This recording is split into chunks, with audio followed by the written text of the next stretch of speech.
الحمد لله نحمده ونستعينه ونستغفره ونعوذ بالله من شرور أنفسنا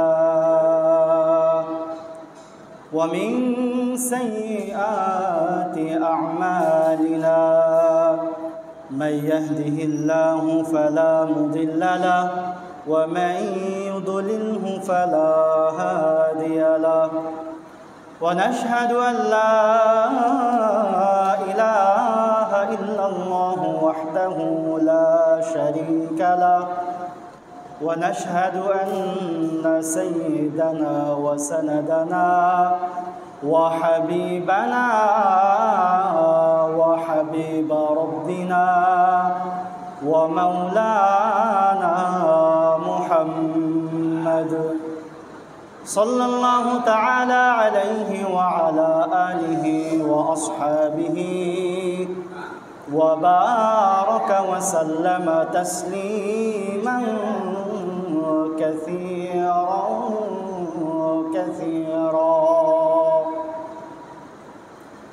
أما بعد فقد قال الله تبارك وتعالى في كلامه المجيد وفرقانه الحميد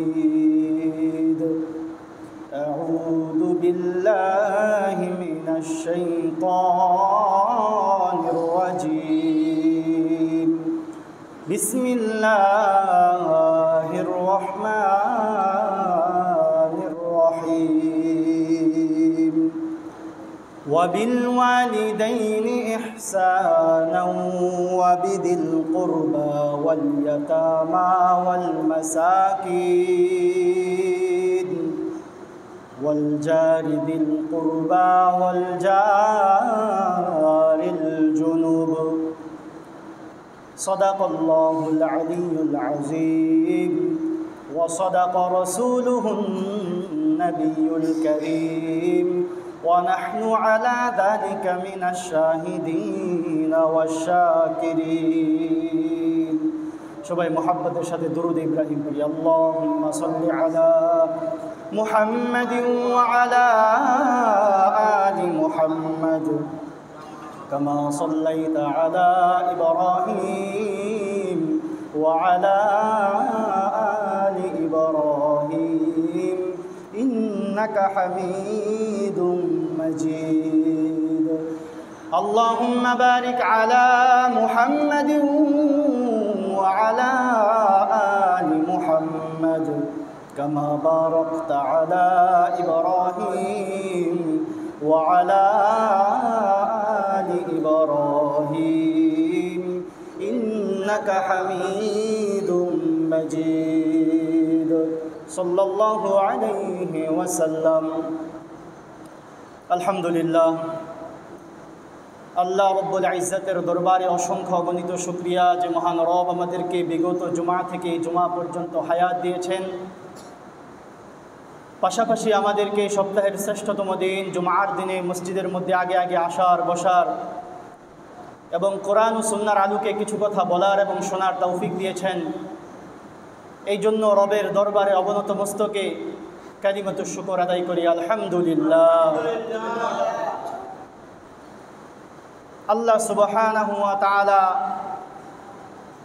মানুষ এবং জিন জাতিকে সৃষ্টি করার পরে বিভিন্ন দায়িত্ব দিয়েছেন তাদের উপর। এই দায়িত্বগুলোকে একটি আয়াতের মধ্যে আল্লাহ সুবহানাহু ওয়া তাআলা সীমাবদ্ধ করে দিয়েছেন। সে আয়াতটা হচ্ছে আউযু বিল্লাহি মিনাশ শাইতানির রাজীম ওয়ামা খালাকতুল জিন্না ওয়াল ইনসা ইল্লা লিয়াবুদুন। আল্লাহ সুবহানাহু ওয়া তাআলা এই আয়াতের মাধ্যমে জানিয়ে দিলেন, হে মানব এবং দানব দুইটা জাতি যে তোমরা আছো, তোমাদেরকে আমি সৃষ্টি করেছি কেবলমাত্র আমার ইবাদতের জন্য। অন্য সাইড পারপাস যেগুলো তোমরা করবা, তোমাদের বিবি বাচ্চা নিয়ে ঘর সংসার করবা, কৃষিকাজ করবা, চাকরি বাকরি করবা, এগুলো হচ্ছে তোমার জন্য অপশনাল। তোমাদের জন্য এটা অফার দিয়ে দিলাম যে এইগুলা করতে পারবা, বাকি মূল কাজ হচ্ছে তোমাদের আমার ইবাদত করা। তো ইবাদতের মধ্যে আমাদের উপর যে সমস্ত দায়িত্বগুলো রয়েছে, এই দায়িত্বগুলো সম্পর্কে এই আয়াতের মধ্যে কোন কোন দায়িত্ব আসে এইগুলো সম্পর্কে আমরা বিগত কয়েক জুমায় বিস্তারিতভাবে আলোচনা করেছি। তো আজকে আমরা সংক্ষিপ্তভাবে একটা বিষয় জানার চেষ্টা করব, সেটা হচ্ছে আল্লাহ সুবহানাহু ওয়া তাআলা আমাদের উপর যে সমস্ত দুইটা হক রেখেছেন। একটা হক হচ্ছে আল্লাহ তাআলার সাথে সম্পৃক্ত, আরেকটা হচ্ছে আমাদের আশপাশের যারা আছে মানুষ, অন্যান্য মানুষ যারা আছে তাদের সাথে সম্পৃক্ত। এটাকে আরবিতে বলতে গেলে বলা যায় হাক্কুল্লাহি ওয়া হাক্কুল ইবাদ। আল্লাহ সুবহানাহু ওয়া তাআলা আমাদের উপর দুইটা হক, যেই হকগুলো আমাদের আদায় করা অবশ্যই দরকার, এই হকগুলোকে দুইটা ভাগে ভাগ করে দিয়েছেন। একটা হক হচ্ছে আল্লাহর সাথে সম্পৃক্ত, অর্থাৎ হাক্কুল্লাহ, অর্থাৎ আল্লাহ তাআলা আমাদের উপর নামাজ ফরজ করেছেন, রোজা ফরজ করেছেন, হজ, যাকাত, এই সমস্ত বিধিবিধান, জিহাদ, এই সমস্ত বিধিবিধান আল্লাহ সুবহানাহু ওয়া তাআলা আমাদের উপর ফরজ করেছেন। এটা হচ্ছে আল্লাহর সাথে সম্পৃক্ত। আল্লাহ সুবহানাহু ওয়া তাআলার সাথে সম্পৃক্ত নামাজ, আল্লাহ সুবহানাহু ওয়া তাআলার সাথে সম্পৃক্ত হজ, যাকাত, এই সমস্ত বিধিবিধান যদি আমরা আদায় করি তাহলে আমরা আল্লাহর হক আদায় করলাম। যদি না করি তাহলে আল্লাহ তাআলার হক নষ্ট করলাম। আর আরেকটা হক কি বললাম? হাক্কুল ইবাদ, বান্দার সাথে সম্পৃক্ত। বান্দার সাথে যে সমস্ত হক সম্পৃক্ত আছে ওই সমস্ত হকের ব্যাপারে আল্লাহ সুবহানাহু ওয়া তাআলা কঠোর হুঁশিয়ারি দিয়েছেন। আল্লাহ তাআলা যে সমস্ত হক রয়েছে, নামাজ, রোজা, হজ, যাকাত, এই সমস্ত বিধিবিধান কেউ যদি পালন না করে সে আল্লাহর কাছে এটার দায়ভার, সে আল্লাহর কাছে এটার জবাবদিহি করতে হবে। কোনো ব্যক্তি জীবনে এক ওয়াক্ত নামাজও পড়ে নাই, সে নামাজকে অস্বীকার করে না, তবে নামাজ সে পড়ে নাই, সে নামাজ যে পড়তে হবে এটা জানে, কিন্তু তার নিজের মধ্যে গাফলতির কারণে, অলসতার কারণে সে নামাজ পড়ে না, এই জন্য তো তাকে কাফের বলা যাবে না। তারপরও সে আল্লাহ তাআলার হক নষ্ট করার কারণে আল্লাহ তাআলার কাঠগড়ায় তাকে দাঁড়াতে হবে। এখন কথা হচ্ছে আল্লাহ তাআলা চাইলে, আল্লাহ তাআলার এই হক নষ্ট করার কারণে আল্লাহ তাআলা চাইলে কাল কিয়ামতের ময়দানে সমস্ত পৃথিবীর মানুষের সামনে এই বান্দাকে আল্লাহ তাআলা মাফ করে দেওয়ার পাওয়ার, আল্লাহ তাআলার এবিলিটি আছে। আল্লাহ তাআলা যদি বলেন এই বান্দা একদিনও নামাজ পড়ে না, আমার ক্ষমতা আছে মাফ করে দেওয়ার, আমার বান্দা আমার হক নষ্ট করছে, আমি মাফ করে দিলাম, কারো কোনো বলার ক্ষমতা আছে? কেউ কোনো কথা বলার ক্ষমতা রাখবে না ওই দিন। তবে এই আশা করে কি আল্লাহ তাআলার হকগুলো নষ্ট করা যাবে? কশিন কালেও নয়। আল ঈমানু বাইনাল খাউফি ওয়ার রাজা, ঈমান হচ্ছে ভয় এবং আশার মাঝখানে হচ্ছে ঈমান। আপনাকে আশাও রাখতে হবে যে আমি যে ইবাদত করতেছি এই ইবাদত দিয়ে পার পাওয়া সম্ভব নয়, আল্লাহ তাআলার দরবারে আশা রাখতে হবে, আল্লাহ তাআলা চাইলে সম্ভব। আরেকটা হচ্ছে ভয়ও থাকতে হবে, আমি যদি একবারই আমল না করি তাহলে আল্লাহ তাআলার কাছে বলবোটা কি, এই ভয়টা অন্তরের মধ্যে থাকতে হবে। আমি যদি কিছু কিছু আমল করি তাহলে আল্লাহ তাআলার কাছে বলতে পারবো, আল্লাহ আমার ঈমানে এতটুকু আমাকে দিয়েছিল, আমার সামর্থ্য এতটুকু ছিল, আমার ঈমানের দুর্বলতা, আমার শারীরিক দুর্বলতা, আমাকে এর চাইতে বেশি আমল ইবাদত করতে পারি নাই, আল্লাহ কিছু করতে পারলে আল্লাহ তাআলার কাছে বলতে পারবো যে আল্লাহ এতটুকু করছি, বাকিটা আপনি ক্ষমা করে দেন, বলার ক্ষমতা থাকবে। এই জন্য বলা হয় ঈমান বাইনাল খাউফি ওয়ার রাজা, আশা এবং ভয়ের মাঝখানে হচ্ছে মুমিনের ঈমানটা থাকবে। একদিক থেকে আশা করে বসে থাকলাম আল্লাহ তাআলার মাফের ভান্ডার, আল্লাহ তাআলা মাফ চাইলে করতে পারেন, এই আশা করে নামাজ, রোজা, হজ, যাকাত সব কিছু ছাইড়া দিয়া আমি ভণ্ডামির পথে চললাম, এটা যেমন করা যাবে না। আবার ভয় পাইলাম যে আল্লাহ তাআলা তো আমাকে ছাড় দিবে না, এমনটাও না। ভয় পাওয়ার পাশাপাশি আল্লাহ তাআলার কাছে আশাও রাখতে হবে যে আল্লাহ তাআলা যতটুকু করতেছি আল্লাহ তাআলা চাইলে আমাকে মাফ করতে পারেন। তো বলতেছিলাম মূলত আলোচনা ওই দিকে না, আজকের আলোচনা হচ্ছে যে আল্লাহ তাআলার যে হক যদি আমরা নষ্ট করি তাহলে আল্লাহ তাআলা চাইলে ওই হকটা মাফ করে দেওয়ার ক্ষমতা আল্লাহ তাআলা রাখেন। দ্বিতীয় নাম্বার যে হক সেটা হচ্ছে বান্দার সাথে সম্পৃক্ত। বান্দার সাথে যেই সমস্ত হক সম্পৃক্ত, আপনি কোনো একটা ব্যক্তির অর্থ আত্মসাৎ করলেন, জোর জবরদস্তি করে জমি দখল করলেন, চাঁদাবাজি করলেন, টেন্ডারবাজি করলেন, এই সমস্ত কিছু কার সাথে সম্পৃক্ত? অন্য একটা বান্দার সাথে সম্পৃক্ত। আল্লাহ সুবহানাহু ওয়া তাআলা বলেন, আমি আমার সাথে সম্পৃক্ত হকগুলো চাইলে মাফ করে দিতে পারি, কিন্তু তুমি যে অন্য একটা ব্যক্তির হক নষ্ট করলা, ওই হকটা ওই ব্যক্তি যদি মাফ না করে তাহলে আমি আল্লাহ কখনোই তোমাকে মাফ করব না। তো এই সমস্ত হকের মধ্যে আমরা আলোচনা করেছিলাম যে কোন কোন ক্ষেত্রে হক নষ্ট করা কত বড় অপরাধ। তো আজকে এই বান্দার সাথে সম্পৃক্ত হকগুলোর মধ্যে সবচেয়ে বেশি মোস্ট ইম্পর্টেন্ট যে একটা হক রয়েছে সেটা হচ্ছে প্রতিবেশীর হক। সেটা হচ্ছে কি, যেই হকটা আমাদের মাধ্যমে বর্তমান সমাজে সবচেয়ে বেশি অবহেলিত, সবচেয়ে বেশি যেই হকটা আমাদের থেকে ছুটে যায় সেটা হচ্ছে আমাদের প্রতিবেশীর হক রক্ষা করা। আমাদের পাশের প্রতিবেশী, তার হক আমরা ঠিকঠাক মতো আদায় করি না, তার সাথে আমাদের ন্যায় ইনসাফ ঠিক রাখি না। বর্তমান সময়ে তো অবস্থা এমন দাঁড়িয়েছে, যখন মানুষের ঘর কাঁচা ঘর ছিল তখন একজন প্রতিবেশী আরেকজন প্রতিবেশীর খোঁজ খবর রাখত, কিন্তু যত দিন যাচ্ছে দালান কোঠা উঠতেছে আর প্রতিবেশীর সাথে প্রতিবেশীর দূরত্ব বাড়তেছে। শহরের মধ্যে গ্রামাঞ্চলে তো তাও একটু প্রতিবেশীর সাথে একটু কানেক্টেড থাকে, একটু কানেকশন থাকে প্রতিবেশীর সাথে গ্রামের মধ্যে, কিন্তু শহরের মধ্যে দেখবেন বছরকে বছর চলে যায়, উপরের ফ্ল্যাটে কে থাকে বা পাশের ফ্ল্যাটে কে থাকে তার কোনো খোঁজ খবর জানে না। এমনটা হয় কি না? শহরের মধ্যে এমন অ্যাভেলেবেল আছে যে পাশের ফ্ল্যাটে কে থাকে এটার কোনো খোঁজ খবর তার নাই। এই হচ্ছে বর্তমানে আমাদের প্রতিবেশীর হক সম্পর্কে উদাসীনতা। কি পরিমাণ উদাসীন আমরা। আরও একটা বড় বিষয় হচ্ছে, বর্তমান সময়ে আমাদের মধ্যে একটা একটা খারাপ বদ ধারণা তৈরি হয়েছে যে প্রতিবেশী হইতে গেলে অবশ্যই আমার ক্যাটাগরির হইতে হবে। আমার মতো যার বাড়ি আছে, আমার মতো যার গাড়ি আছে, সে হচ্ছে আমার প্রতিবেশী। আমার মতো বাড়ি গাড়ি যার নাই, দুস্থ, অসহায়, মিসকিন, এই ব্যক্তি আমার পাশে বাড়ি, তাও তাকে প্রতিবেশী মানে না। প্রতিবেশী মানে এরপরের বাড়ি, যে তার মতো দালান কোঠা আছে, বাড়ি গাড়ি আছে, তার মতো শক্তি সামর্থ্য আছে, তাকে গিয়ে প্রতিবেশী মানে। অথচ এই প্রতিবেশীর হকের ব্যাপারে সবচেয়ে বেশি অগ্রগামী ছিল ওয়াল জারি বিল কুরবা, যে তোমার নিকটে যে আছে সেই প্রতিবেশী সবচেয়ে বেশি তোমার পাওনা হক, তোমার কাছে সবচেয়ে বেশি সে পাওনা। অথচ আজকে পাশের প্রতিবেশী, পাশের ঘরে কে কি খাচ্ছে, তার কি অবস্থা, তার কি দুরবস্থা, তার সন্তান সন্ততির কি অবস্থা, এগুলার খোঁজ আজকে আমরা রাখি না।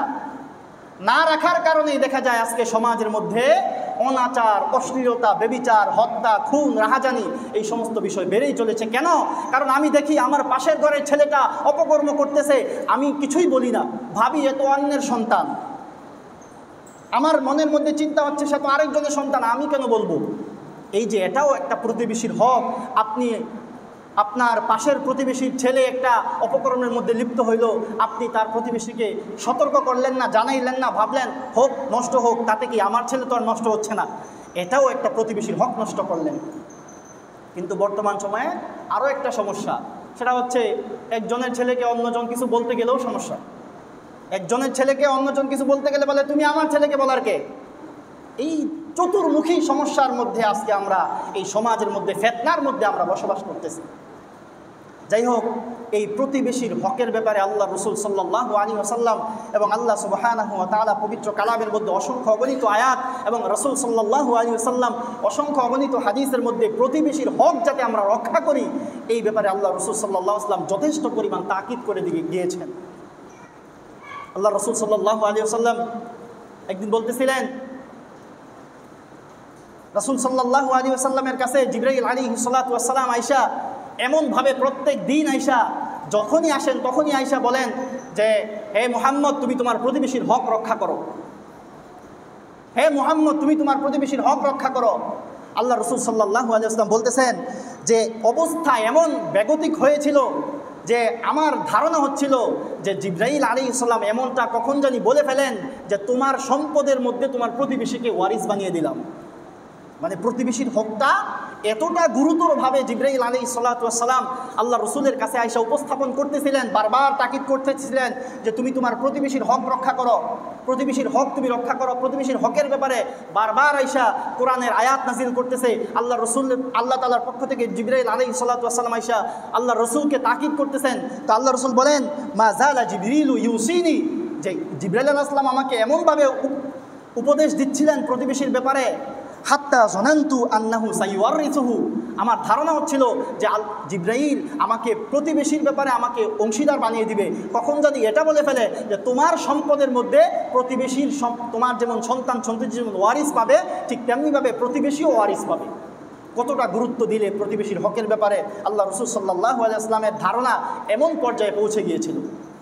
আর আজকে আমরা প্রতিবেশীর ব্যাপারে চূড়ান্ত পর্যায়ের উদাসীন, চূড়ান্ত পর্যায়ের অবহেলা আজকে আমাদের প্রতিবেশীর হকের ব্যাপারে। আজকে আমি খুব ভালো খেয়ে পরে দিন কাটাচ্ছি, আমার পাশের প্রতিবেশী দুঃখ কষ্টে অনাহারে দিন কাটাচ্ছে, আমরা খোঁজ খবর রাখি না। এটা হচ্ছে চূড়ান্ত পর্যায়ের ইমানদারিতার বিপরীত একটা আমল। আল্লাহ রসুল সাল্লাল্লাহু আলাইহি ওয়াসাল্লামের বিভিন্ন হাদিসের মাধ্যমে আমরা দেখতে পাই, আল্লাহ রসুল সাল্লাল্লাহু আলাইহি ওয়াসাল্লাম বলেন, মান কানা ইউমিনু বিল্লাহি ওয়াল ইয়াউমিল আখির, যে ব্যক্তি এমনটা বিশ্বাস করে যে আল্লাহ এবং আল্লাহ রসুলের প্রতি এবং আল্লাহর আখিরাতের প্রতি বিশ্বাস রাখে, তার উপর দায়িত্ব হচ্ছে সে চূড়ান্ত পর্যায়ে তার উপর যদি ঈমান সে দাবি করে যে আমি একজন ঈমানদার আল্লাহর এবং আল্লাহর প্রতি এবং আল্লাহর রসুলের প্রতি এবং আখিরাত দিবসের প্রতি যদি আমি ঈমান রাখি, এমন বিশ্বাস যদি রাখে, ফাল ইউকরিম জারাহু, আল্লাহ রসুল সাল্লাল্লাহু আলাইহি ওয়াসাল্লাম বলেন তার উপর দায়িত্ব হচ্ছে সে তার প্রতিবেশীকে সম্মান করা। আর যদি সে ভাবে যে আমার ইমানদারিতা নেই, আখিরাত দিবসের প্রতি বিশ্বাস নেই, তাহলে সেই একমাত্র প্রতিবেশীর সাথে দুর্ব্যবহার করতে পারে, অসদাচরণ করতে পারে একমাত্র সেই ব্যক্তি যে আল্লাহ এবং আল্লাহ রসুলের প্রতি বিশ্বাস রাখে না। আরেক হাদিসের মধ্যে আল্লাহ রসুল বলেন, ফালা ইউদি জারাহু, যে ব্যক্তি আল্লাহ এবং আল্লাহর রাসূলের প্রতি এবং আখিরাত দিবসের প্রতি বিশ্বাস রাখে, ফালা ইউদি জারাহু, সে যেন তার প্রতিবেশীকে কষ্ট না দেয়। তার মানে প্রতিবেশীকে যদি কষ্ট কেউ দেয়, তাহলে বোঝা যাবে আমার আপনার ঈমানের মধ্যে কমতি রয়েছে, আমার আপনার ঈমান নিয়ে আবার বসা দরকার যে আমার আপনার ঈমানের কি দুরবস্থা। আরেক হাদিসের মধ্যে আল্লাহ রাসূল সাল্লাল্লাহু আলাইহি ওয়াসাল্লাম তো একদম কসম করে বলতেছেন, ওয়াল্লাহি লা ইউমিন, ওয়াল্লাহি লা ইউমিন, ওয়াল্লাহি লা ইউমিন। আল্লাহ রসুলের কথা কসম ছাড়াও তো সাহাবায়ে কেরাম রাদিয়াল্লাহু তাআলা আনহুম বিশ্বাস করত। আল্লাহ রসুলের কথা কি কেউ অবিশ্বাস করত? সাহাবায়ে কেরাম যারা ছিল অবিশ্বাস করতো না। তারপর আল্লাহ রসুল সাল্লাল্লাহু আলাইহি ওয়াসাল্লাম কসম খাইলেন, ওয়াল্লাহি লা ইউমিন, একবার না তিনবার খাইলেন। তিনবার খাওয়ার পরে কি বললেন? যে ওই ব্যক্তি মুমিন হইতে পারে না, ওই ব্যক্তি মুমিন হইতে পারে না, আল্লাহর শপথ। কিলা মান ইয়া রাসূলুল্লাহ, সাহাবায়ে কেরাম রাদিয়াল্লাহু তাআলা আনহুম প্রশ্ন করলো, ইয়া রাসূলুল্লাহ, এমন দুর্ভাগা ব্যক্তি কে যে কখনো ঈমানদার হইতে পারবে না? এমন দুর্ভাগা, এমন হতভাগা ব্যক্তিরা কে যে আপনি কসম করে তিনবার কসম করে বলতেছেন যে ওই ব্যক্তি কখনো ঈমানদার হইতে পারবে না? ওই ব্যক্তিটা কে? তখন আল্লাহ রসুল সাল্লাল্লাহু আলাইহি ওয়াসাল্লাম বলল যে ওই ব্যক্তি হচ্ছে ওই ব্যক্তি যে ব্যক্তি কি করে, ক্বালা আল্লাযী লা ইয়ামানু জারুহু বাওয়াইকাহু, ওই ব্যক্তি হচ্ছে, ওই দুর্ভাগা ব্যক্তি হচ্ছে ওই ব্যক্তি যার অনিষ্ট থেকে তার প্রতিবেশী নিরাপদ থাকে না। কোনো একটা ব্যক্তি থেকে যদি তার অপর প্রতিবেশী তার আচার আচরণের মাধ্যমে, তার ব্যবহারের মাধ্যমে বিভিন্নভাবে তার প্রতিবেশী যদি অত্যাচারিত হয়, নিরাপদ না থাকে, তার সয় সম্পদ, তার সন্তান সন্ততি, তার যাবতীয় সম্মান যদি তার থেকে নিরাপদ না থাকে, আল্লাহ রসুল তিনবার কসম করে বলেছেন ওই ব্যক্তি কশ্চিন কালো ঈমানদার হইতে পারবে না। কত বড় কথা! আর আজকে আমরা প্রতিবেশীর সাথে যথেচ্ছ আচরণ, দুর্ব্যবহার যত ধরনের করা যায় আজকে আমরা প্রতিবেশীর সাথে করে থাকি। অথচ কত বড় ভয়াবহ কথা যে আমি আপনি ঈমানদার, ঈমানের দাবি করতেছি, অপরদিকে প্রতিবেশীর হক নষ্ট করতেছি। আল্লাহ এবং আল্লাহ রসুলের ভাষ্য অনুযায়ী বোঝা যায় আমার আপনার ঈমান নিয়ে ভাবা দরকার যে আমি আপনি কি প্রকৃতপক্ষে ঈমানদার, নাকি আল্লাহ রসুলের ভাষ্য অনুযায়ী আমি ঈমান থেকে বের হয়ে গিয়েছি শুধুমাত্র প্রতিবেশীর হক নষ্ট করার কারণে। প্রতিবেশীর হকের ব্যাপারে কেন এত গুরুত্ব? কারণ একটা প্রতিবেশী 24 ঘন্টা না, একদম ধারাবাহিকভাবে আপনার সাথে বসবাস করতেছে। সে যদি আপনার থেকে নিরাপদ না থাকে, বাইরের একটা মানুষ এই ব্যক্তিকে যে পরিমাণ কষ্ট দিতে পারবে তার চাইতে বেশি পরিমাণে কষ্ট আপনি দিলেন, কারণ আপনার সাথে সে 24 ঘন্টা থাকে। অপর একটা ব্যক্তি যদি তাকে কষ্ট দিতে চায়, তার ওই জায়গা থেকে আইসা তারপর কষ্ট দিতে হবে। আর আপনি যদি তাকে কষ্ট দেওয়ার নিয়ত করেন, তাকে 24 ঘন্টাই কষ্ট দিতে পারবেন। আপনার একটা ময়লা আপনি ছুঁড়ে মারলেন তার দিকে, আপনার বাড়িতে ভালো ভালো রান্নাবান্না হইল, আপনি এটা দেখায় দেখায় তাদেরকে আপনি আমোদ উৎসব করলেন, কিন্তু তাদেরকে বললেনও না। অথচ হাদিসের মধ্যে কি আসছে, আল্লাহ রসুল সাল্লাল্লাহু আলাইহি ওয়াসাল্লাম একদিন আবু যর রাদিয়াল্লাহু তাআলা আনহুকে ডেকে বলছেন, ইয়া আবা যর, হে আবু যর, ইদা তবাখতা মারকাতান ফাআকফির মাআহা। হে আবু যর, তুমি যখন তোমার বাড়িতে কোনো তরকারি রান্না করবা, প্রতিবেশীর হক কতটা গুরুত্বপূর্ণ, কি পরিমাণ গুরুত্ব দিলে আল্লাহ রসুল সাল্লাল্লাহু আলাইহি ওয়াসাল্লাম প্রত্যেকটা স্তরে স্তরে প্রতিবেশীর ব্যাপারে গুরুত্ব আরোপ করেছেন। এমনকি হাদিসের মধ্যে আসছে, তোমার প্রতিবেশী যদি একজন ইহুদিও হয়, একজন বিধর্মীয় হয়, সেও তোমার থেকে সদাচরণের পাওনা, সে তোমার থেকে সদাচরণ পায়, তোমার থেকে সে দুর্ব্যবহার কামনা করতে পারে না। একজন প্রতিবেশী যদি হিন্দুও হয়, খ্রিস্টানও হয়, বিধর্মীয় হয়, সেও আপনি মুসলমান থেকে তার কিছু হক রয়েছে, তার হক আপনি নষ্ট করতে পারবেন না। তারও হক যদি নষ্ট করেন, আপনি এমনটা ভাবলেন সে তো বিধর্মী, সে তো আল্লাহ খোদায় বিশ্বাস করে না, তাকে কষ্ট দিলে মনে হয় কিছুই হবে না। আল্লাহ রসুল সাল্লাল্লাহু আলাইহি ওয়াসাল্লাম ইহুদিকে কষ্ট দেওয়ার ব্যাপারে, ইহুদি প্রতিবেশীকে কষ্ট দেওয়ার ব্যাপারেও এতটা গুরুত্বারোপ করেছেন। আর আপনি একজন মুমিন প্রতিবেশীকে কষ্ট দেন, কত বড় গুরুত্বপূর্ণ একটা হক আপনি নষ্ট করতেছেন। তাহলে আপনার আমার ঠিকানা কোথায় হবে? আপনি নিজেই চিন্তা করে দেখেন। যেই জায়গার মধ্যে ইহুদির হক নষ্ট করার ব্যাপারে আল্লাহ রসুল সাল্লাল্লাহু আলাইহি ওয়াসাল্লাম নিষেধ করেছেন, সেই জায়গার মধ্যে একজন মুমিন মুসলমান, আমার এমনও হয় যে আমার প্রতিবেশী আমার ভাই, একদিক থেকে সে আমার ভাই হিসাবে আমার কাছে বিভিন্ন ধরনের অধিকার পাওনা, অপর দিক থেকে সে আমার প্রতিবেশী। হকের ব্যাপারে আমরা অবলীলায় এই সমস্ত হক আমরা নষ্ট করতেছি। তো আবু যর রাদিয়াল্লাহু তাআলা আনহুকে আল্লাহ রাসূল সাল্লাল্লাহু আলাইহি ওয়াসাল্লাম বলতেছেন, ইয়া আবা যর, ইদা তাবাখতা মারকাতান ফাআকসির মাআহা। যখন তুমি কোনো তরকারি রান্না করবা, তখন ওই তরকারির মধ্যে তুমি ঝোলটা বাড়ায় দিবা, পানিটা বাড়ায় দিবা। ওয়াতাআহাদ জিরানাহা, এবং তুমি এই তরকারিটা তুমি তোমার প্রতিবেশীর কাছে পৌঁছায় দিবা। কত বড় ইসলাম প্রতিবেশীর হকের ব্যাপারে কতটা উদার, চিন্তা করেন। যে আবু যর রাদিয়াল্লাহু তাআলা আনহু আল্লাহ রাসূল সাল্লাল্লাহু আলাইহি ওয়াসাল্লাম বলতেছেন, যখন তুমি কোনো তরকারি রান্না করবা, তরকারির মধ্যে ঝোল বাড়ায় দিবা, যাতে করে তোমার পরিবারে পর্যাপ্ত পরিমাণ হওয়ার পরে এই তরকারিটা তুমি যাতে তোমার পাশের বাসায় তুমি তোমার প্রতিবেশীকে দিতে পারো। কত বড় গুরুত্ব আল্লাহ রসুল সাল্লাল্লাহু আলাইহি ওয়াসাল্লাম দিয়েছেন। আরেকবার এক সাহাবী রাসূল সাল্লাল্লাহু আলাইহি ওয়াসাল্লামের কাছে আসলো, আয়েশা বলল, ইয়া রাসূলুল্লাহ, রাজুলুন তাসুমুন নাহার ওয়া তাকুমুল লাইলা। ইয়া রাসূলুল্লাহ, এক ব্যক্তির ব্যাপারে আমার কিছু কথা আছে, আপনার কাছে আমি বলতে চাই। আল্লাহ রসুল সাল্লাল্লাহু আলাইহি ওয়াসাল্লাম বললেন, বলো। তখন বলল, ইয়া রাসূলুল্লাহ, রাজুলুন তাসুমুন নাহার ওয়া তাকুমুল লাইলা।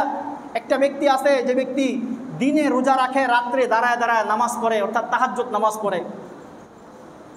দেখেন, চিন্তা করেন আমরা কোন জায়গার মধ্যে আছি। হাদিসটা শুনলে বুঝতে পারবেন। এক ব্যক্তির ব্যাপারে আল্লাহ রসুল সাল্লাল্লাহু আলাইহি ওয়াসাল্লামের কাছে অভিযোগ আসলো, ইয়া রাসূলুল্লাহ, এক ব্যক্তি তো এমন আছে, সে দিনের বেলা প্রত্যেক দিন রোজা রাখে, নফল রোজা, ওয়া তাকুমুল লাইলা, এবং রাত্রের বেলা দাঁড়ায় দাঁড়ায় নামাজ পড়ে। ফরজ নামাজ তো পড়ে, পাশাপাশি তাহাজ্জুদের নামাজও পড়ে। তো বললো, অভিযোগটা কি? তখন ওই ব্যক্তি বললো, ওয়া তুদি জিরানাহা।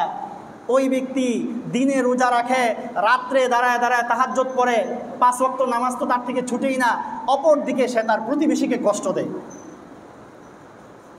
উত্তরে জবাবে আল্লাহ রসুল সাল্লাল্লাহু আলাইহি ওয়াসাল্লাম কি বললেন? কত ভয়ঙ্কর কথা বললেন। আল্লাহ রসুল সাল্লাল্লাহু আলাইহি ওয়াসাল্লাম বলেন, কালা হিয়া ফিন্নার।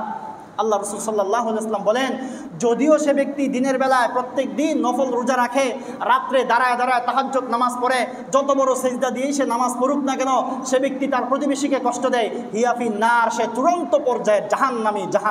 নাউযুবিল্লাহ। কত বড় কথা। আমি আপনি আজকে 2-4 ওয়াক্ত নামাজ পড়েই মনে করি আমি কত বড় ইমানদার হয়ে গিয়েছি, নামাজ পরিমাণে আমি জান্নাতের সার্টিফিকেট পেয়ে ফেলেছি, এমনটা আমাদের ধারণা। অথচ আল্লাহ রসুল সাল্লাল্লাহু আলাইহি ওয়াসাল্লাম বলতেছেন, যে ব্যক্তি দিনের বেলায় প্রত্যেক দিন রোজা রাখতেছে, নফল রোজা, কত বড় আবেদ, কত বড় একজন ইবাদতকারী। আবার রাত্রের বেলায় দাঁড়ায় দাঁড়ায় তাহাজ্জুদ নামাজ পড়ে, কত বড় ইবাদতকারী। আমার আপনার চোখে সেই ব্যক্তি কত বড় আবেদ।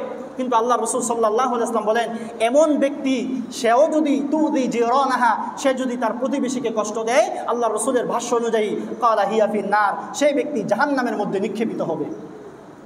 প্রতিবেশীর হকটা কি পরিমাণ গুরুত্বপূর্ণ হইলে আল্লাহ রসুল সাল্লাল্লাহু আলাইহি ওয়াসাল্লাম বারবার বারবার আমাদেরকে প্রতিবেশীর ব্যাপারে তাকিদ করেছেন। অথচ আজকে আমরা প্রতিবেশীর হক, প্রতিবেশী কি জিনিস এটাই বুঝি না। পাশের প্রতিবেশী, আমার যে ঘরের পাশে যার ঘর রয়েছে তার যে আমার উপর হক রয়েছে এটা আমরা চিন্তাই করতে পারি না।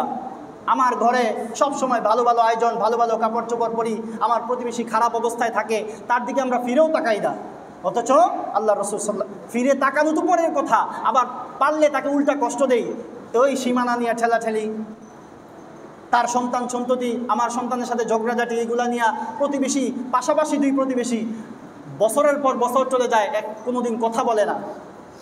তার হক রক্ষা করা তো পরের বিষয়, তার সাথে কথাই বলে না। বিভিন্ন কারণে ছোট্ট ছোট্ট বিষয় নিয়ে ঝগড়া লেগে দুই ভাইয়ের মধ্যেই কথা বন্ধ হয়ে যায়, আর পাশের প্রতিবেশীর তো খোঁজই রাখে না। অথচ এই প্রতিবেশীর ব্যাপারে আল্লাহ রসুল সাল্লাল্লাহু আলাইহি ওয়াসাল্লাম এই সমস্ত হাদিসের মধ্যে কত গুরুত্বপূর্ণভাবে গুরুত্ব দিয়েছেন এই সমস্ত প্রতিবেশীদের ব্যাপারে। আর আজকে আমরা এই প্রতিবেশীর হকের ব্যাপারে উদাসীন। আল্লাহ সুবহানাহু ওয়া তাআলা আমাদেরকে এই সমস্ত প্রতিবেশীর যে হক রয়েছে, যে কথাগুলো বললাম, যদি আমি আপনি আল্লাহ এবং আল্লাহ রসুলের প্রতি এবং আখিরাত দিবসের প্রতি ঈমানদার হয়ে থাকি, যদি এই বিশ্বাস রাখি যে আমি একজন ঈমানদার, তাহলে আমার আপনার দ্বারা প্রতিবেশীর হক নষ্ট হইতে পারে না। প্রতিবেশীর হক যদি নষ্ট হয় তাহলে বুঝতে হবে আমার আপনার ঈমানের মধ্যে ঘাটতি রয়েছে। আজকে আমাদের সমাজ ব্যবস্থাটাই এমন হয়ে গিয়েছে, ইসলাম না থাকার কারণে, আমাদের মধ্যে ইসলাম না থাকার কারণে মুখে মুখে আমরা ইসলামিস্ট, কিন্তু কাজে কর্মে দেখা যায় আমাদের ইসলামের ধারে কাছেও নাই। এই জন্য সমাজটা যদি ইসলামী সমাজ হয় তাহলে প্রতিবেশীর হকের ব্যাপারেও তখন একদম সামাজিকভাবে এটা দায়িত্ব থাকবে যে কোনো প্রতিবেশী যদি আরেকজন প্রতিবেশীর হক নষ্ট করে, এখন দেখা যায় যে যার হক নষ্ট করতেছে কোনো খবর নাই, কিন্তু যদি ইসলাম, প্রকৃত ইসলাম যদি থাকতো তাহলে এই প্রতিবেশীর হকও, এই ন্যূনতম একটা হকও কেউ নষ্ট করতে পারতো না। ইসলামী রাষ্ট্র, ইসলামী হুকুমত এটার ব্যাপারে পদক্ষেপ নিত। কিন্তু আফসোসের বিষয়, আজকে আমাদের মধ্যে ইসলাম তো নাই, রাষ্ট্রীয়ভাবে ইসলাম না থাকার কারণে আজকে আমরা চরমভাবে একটা লাঞ্ছনা, বঞ্চনা, ফিতনার জামানার মধ্যে আমরা বসবাস করতেছি। খুন, গুম, দুর্নীতি, চাঁদাবাজি, টেন্ডারবাজিগুলো চলতেছে অহরহ, এগুলো বন্ধ হচ্ছে না। ইসলাম যতক্ষণ পর্যন্ত আমাদের ভিতরে ফিট না হবে, ইসলাম যতক্ষণ পর্যন্ত আমাদের সামাজিক, অর্থনৈতিক, রাষ্ট্র জীবনে যতক্ষণ না ইসলাম প্রবেশ করবে, ততক্ষণ পর্যন্ত এই লাঞ্ছনা, বঞ্চনা থেকে আমরা কখনোই মুক্তি পাবো না। এটার আমরা আশা কখনোই করতে পারি না। এই জন্য আমাদের সবাইকে সচেতন হতে হবে, সবাইকে আমাদের প্রত্যেকটা আল্লাহ তাআলার হকের ব্যাপারেও আমাদেরকে চূড়ান্ত পর্যায়ের গুরুত্ব দিতে হবে। পাশাপাশি আমাদের যে বান্দার হক রয়েছে, বান্দার হকের ব্যাপারেও আমরা চূড়ান্ত পর্যায়ে গুরুত্ব দিতে হবে। প্রথমেই বলেছি, যদি আমরা আল্লাহর হক নষ্ট করি, আল্লাহ তাআলার হক নষ্ট করা তো ভালো কোনো কাজ না। নামাজ না পড়া, রোজা না রাখা, হজ না করা, জাকাত না দেয়া, এগুলো ভালো কোনো কাজ না। তারপরেও যদি কেউ না করে তাহলে আল্লাহ তাআলা চাইলে মাফ করতে পারেন। এটা আল্লাহ তাআলার পাওয়ার আছে, সুপ্রিম পাওয়ার আল্লাহ সুবহানাহু ওয়া তাআলা। আল্লাহ তাআলা চাইলে তাকে মাফ করতে পারেন, এটা আল্লাহ তাআলার ক্ষমতা। কিন্তু আমি আপনি যদি কোনো বান্দার হক নষ্ট করি, আমি কারো অর্থ আত্মসাৎ করলাম, আমি জোর জবরদস্তি করে কারোর জমি দখল করলাম, প্রতিবেশীর হক নষ্ট করলাম, যে কোনোভাবে কাউকে কথার মাধ্যমে আঘাত দিলাম, তাহলে আল্লাহর হাবিব সাল্লাল্লাহু আলাইহি ওয়াসাল্লামের ভাষ্য অনুযায়ী এই গুনাহ, এই হক যদি ওই বান্দা ক্ষমা না করে, আমি কারো গীবত করলাম, গীবত করাটাও তার হক নষ্ট করা। তো এই ধরনের, এইভাবে যদি আমরা কোনো বান্দার হক নষ্ট করি, আল্লাহ এবং আল্লাহ রসুলের ভাষ্য অনুযায়ী ওই ব্যক্তি যদি, যার হক নষ্ট করেছেন, ওই ব্যক্তি যদি আপনাকে ক্ষমা না করে, যতক্ষণ পর্যন্ত ক্ষমা না করবে, আপনার আমার হাসরের ময়দান থেকে এক চুল পরিমাণ নড়ার কোনো ক্ষমতা থাকবে না। অতএব বান্দার হক নষ্ট করেন, এটা অবশ্যই অপরাধ। আল্লাহর হক নষ্ট করেন, এটা অবশ্যই বড় ধরনের জঘন্যতম অপরাধ। যে আল্লাহ আপনাকে এত ধরনের নাজ নিয়ামতের মধ্যে রাখলো, আপনাকে সুস্থ দেহ, সুস্থ হাত পা দিল, তারপরও আপনি আল্লাহ সুবহানাহু ওয়া তাআলার দেয়া বিধানগুলো পালন করলেন না, আল্লাহ তাআলার হক নষ্ট করলেন, অবশ্যই এটা বড় ধরনের জঘন্যতম অপরাধ। কিন্তু এর চাইতেও জঘন্যতম অপরাধ হচ্ছে কোনো বান্দার হক নষ্ট করা। অতএব বান্দার হকের ব্যাপারে আমাদের সবাইকে খুব সতর্ক থাকতে হবে। আল্লাহ সুবহানাহু ওয়া তাআলা আমাদেরকে বান্দার হকের ব্যাপারে যথেষ্ট পরিমাণ সতর্ক থাকার তৌফিক দান করুক। যেহেতু আজকে আমাদের সামনে একটা বিবাহের অনুষ্ঠান আছে, এই জন্য আলোচনা সংক্ষেপ করলাম। আল্লাহ সুবহানাহু ওয়া তাআলা যে কথাগুলো বললাম, সেই কথাগুলোর উপর সর্বপ্রথম আমাকে এবং পরবর্তীতে আমাদের মুসল্লি ভাই যারা শুনবেন, শ্রোতা ভাই, সবাইকে আমল করার তৌফিক দান করুক। ওয়া আখিরু দাওয়ানা আলহামদুলিল্লাহি রাব্বিল আলামিন।